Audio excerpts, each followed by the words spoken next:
John 24 എന്നായിരിക്കാം തന്റെ പിൻഗാമിയുടെ പേര് എന്ന് ഫ്രാൻസിസ് പാപ്പ പറഞ്ഞതായി വെളിപ്പെടുത്തി റഗുസ ബിഷപ്പ് ഗ്യൂസെപ്പെ ലാപ്ലാക്ക. രൂപതയുടെ 75-ാം വാർഷികാഘോഷത്തിനായി 2025-ൽ റഗുസയിലേക്ക് വരാനുള്ള ബിഷപ്പിന്റെ ക്ഷണത്തിന് മറുപടിയായിട്ടാണ് പാപ്പയുടെ പ്രതികരണം. തന്റെ പിൻഗാമി പത്രോസിന്റെ സിംഹാസനത്തിലിരിക്കുമെന്നും അദ്ദേഹത്തിന്റെ പേര് ജോൺ 24 എന്നായിരിക്കാമെന്നും പാപ്പ കൂട്ടിച്ചേർത്തു.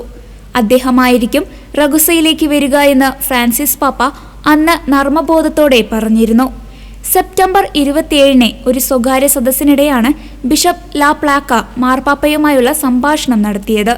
2014-ൽ ദക്ഷിണ കൊറിയയിൽ നിന്ന് തിരിച്ചെത്തിയ അദ്ദേഹം 2-3 വർഷത്തിനുള്ളിൽ പിതാവിന്റെ ഭവനത്തിലേക്ക് യാത്രയാകുമെന്ന് അന്താരാഷ്ട്ര മാധ്യമങ്ങളോട് തമാശ രൂപേണ പാപ്പ പറഞ്ഞിരുന്നു.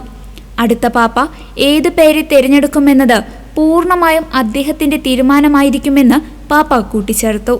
ജോൺ 24-ാമനെയാണ് അദ്ദേഹം സ്വീകരിക്കുന്നതെങ്കിൽ 2-ാം വത്തിക്കാൻ കൗൺസിൽ ആരംഭിച്ച വിശുദ്ധ ജോൺ 23-ാമന്റെ പാത പിന്തുടരുകയായിരിക്കും അദ്ദേഹമെന്ന് പാപ്പ അറിയിച്ചു.